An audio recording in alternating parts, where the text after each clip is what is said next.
देखिए, सबसे पहले तो हमारी मांग यही है कि हाथरस के जो एसपी है, डीएम है, इनको अभी पार्टी बनाया जाए इसमें, क्योंकि ये सह आरोपी है।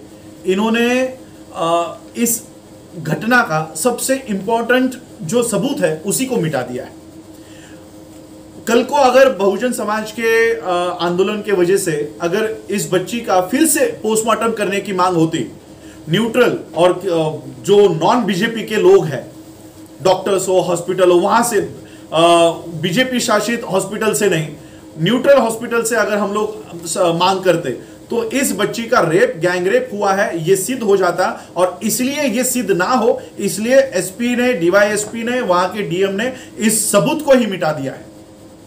इस सबूत को मिटा दिया। इन्होंने रात को चोरी छुपे वहां जाके इस बॉडी को जला दिया है।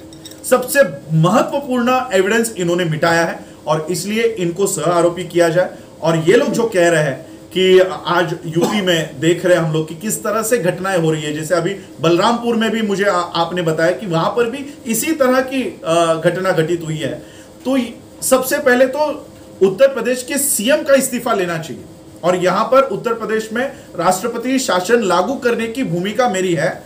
मैंने उस तरह का मेमोरेंडम प्रेसिडेंट के लिए तैयार किया हुआ है। हमें 15 दिन के बाद का समय मिला हुआ है, लेकिन उससे पहले हम लोग ऑनलाइन ईमेल से हम उनको ये मेमोरेंडम कल भेज रहे हैं, जिसमें ये सारी मांगे हैं।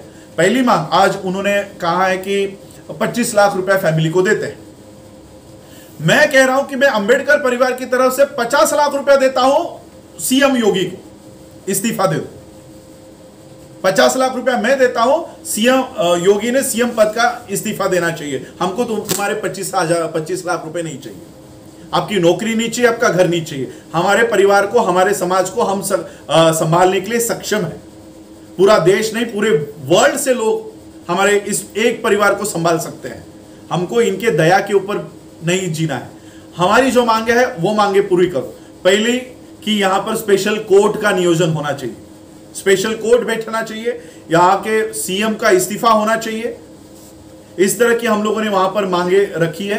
ये सारा है। और ये जो पुलिस प्रशासन है, इनको पार्टी बनाया जाए, सह आरोपी बनाया जाए। क्या जिस तरह से वहां पर मैंने खुद जाके देखा, एक तरह से वहां पर एक उनके घर वालों को एक जगह कैद कर दिया गया, क्या इस तरह से लोकतंत्र में क्या एक दलित होना एक अपराध बन गया है, जिस तरह से उत्तर प्रदेश में एक तरह से ये घटना सामने आ रही है? जी देखिए, मैंने पहले ही कहा कि ये लोग राम राज्य जो हुआ करता था उसे वापस लाना चाहते हैं। और राम राज्य में मैं तो ये दलित जो शब्द है ये अनकॉन्स्टिट्यूशनल है। महाराष्ट्र के नागपुर बेंच ने इसे अनकॉन्स्टिट्यूशनल घोषित किया है। महाराष्ट्र में तो इस शब्द को उच्चारना गाली है, बैन है ये शब्द महाराष्ट्र में। लेकिन अनुसूचित जाति के जो लोग हैं उनके ऊपर ये घटनाएं अभी बढ़ती हुई दिखाई दे रही है। ये एक संकेत है कि ये फिर से उसी 2500 सालों पहले की व्यवस्था फिर से एस्टैब्लिश करवाना चाहते हैं। कोई अगर शेड्यूल कास्ट का या शूद्र जिनको कहा गया था इनके मनुस्मृति के कानून में, अगर उन शूद्रों में से अगर कोई पढ़ लिख जाए, कोई अगर अच्छा जीवन व्यतीत करने लगे, तो ये उनको इसी तरह से मारने का कानून उस किताब में लिखा हुआ है। तो ये उसी को रिवाइव कर रहे हैं। ये रिवाइव ऑफ मनुस्मृति चल रहा है इस देश में, रिवाइवल ऑफ मनुस्मृति चल रहा है। और अगर मनुस्मृति को जिंदा होना है तो संविधान को मरना होगा। और इसलिए ये संविधान को रोज हत्या संसद से चल रही है। किसानों का कानून बनाया गया, संविधान की हत्या है। लेबर लॉ बनाए गए, संविधान की हत्या है। नीट लागू कर दिया गया, संविधान की हत्या है। राम राज्य में कहा गया है कि शूद्रों को पढ़ाई लिखाई करने का अधिकार नहीं होगा। और वही नीट कहता है कि आप 12वीं पास कैसे हो गए, इसके बाद हमारी नीट परीक्षा देनी होगी, इसमें पास हो गए तो ही आगे की पढ़ाई होगी। यह मनुस्मृति का कानून है। सर, जो करनी सेना है, आरएसएस है या हिंदू वाणी संगठन है, वो कोई भी वाल्मीकि समाज के साथ खड़ा नजर नहीं आ रहा है। क्या देखिए, ये गाय के काटने पर करनी सेना हो, ये बाकी के गोरक्षक हो, ये इतना बवाल करते हैं। आप जिंदा इंसान को मारा गया है, अब कहां है ये करनी सेना, कहां है इनका गोरक्षक?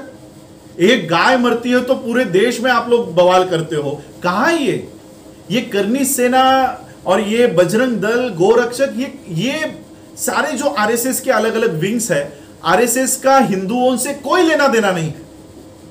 इनको जो ब्राह्मणों का जो राज हुआ करता था, ये वापस लाने के लिए हमारे लोगों का इस्तेमाल कर रहे हैं, उनको हिंदू बनाते हैं। क्या वाल्मीकि समाज, आप लोग हिंदू बोलते हो ना उनको, आपके देवी देवताओं को वो पूजते हैं, आपके मंदिरों को पैसा देते हैं, तो कहां है हिंदुओं के संगठन? कहां गई हिंदुओं की हिंदू महासभा? कहां है मोहन भागवत जो हिंदुओं का रहबर होने की बातें करता है? कहां है हिंदू राष्ट्र का संकल्पना रखने वाला नरेंद्र मोदी? कहां है हिंदुओं का सीएम? हिंदू के ऊपर हुआ है बलात्कार, तो हिंदू के ऊपर बलात्कार हुआ है, तो हिंदुओं की पार्टी, हिंदुओं के संगठन कहां है?